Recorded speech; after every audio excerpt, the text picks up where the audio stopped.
Target sell নিয়ে আজকে কিছু কথা বলবো।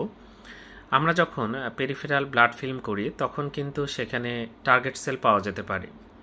টার্গেট সেল নাম শুনে বোঝা যাচ্ছে আমরা অনেক সময় তীর নিক্ষেপ করি, সেখানে কিন্তু একটা টার্গেট থাকে, সেখানে মাঝখানে একটা সেন্ট্রাল পয়েন্ট থাকে, সেইটা চারপাশে শূন্য থাকে, তার চারপাশে কিন্তু আবার একটা দেখা যাচ্ছে যে বর্ডার থাকে।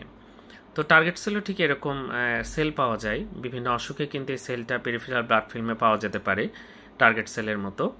তো যাই হোক, আমাদের দেশে পরিচিত অসুখ থ্যালাসেমিয়াতে কিন্তু এরকম পাওয়া যায়। এছাড়া আয়রন ডেফিসিয়েন্সি অ্যানিমিয়াতেও কিন্তু এরকম টার্গেট সেল পাওয়া যেতে পারে। এটাও খুব কমন। আয়রন ডেফিসিয়েন্সি অ্যানিমিয়াও কিন্তু আমাদের দেশে কমন, থ্যালাসেমিয়া খুবই কমন। হাইপোস্প্লেনিজম, এটা নিয়ে পরে বিস্তারিত আলোচনা করব। হাইপোস্প্লেনিজমে কিন্তু এরকম পাওয়া যায়। এছাড়া লিভার ডিজিজেও কিন্তু এরকম টার্গেট সেল পাওয়া যেতে পারে। তো যাই হোক, পাওয়া গেলে কারণটা বের করতে হবে যে কী কারণে টার্গেট সেলটা পাওয়া যাচ্ছে এবং তারপরে চিকিৎসা করতে হবে। ধন্যবাদ সবাইকে।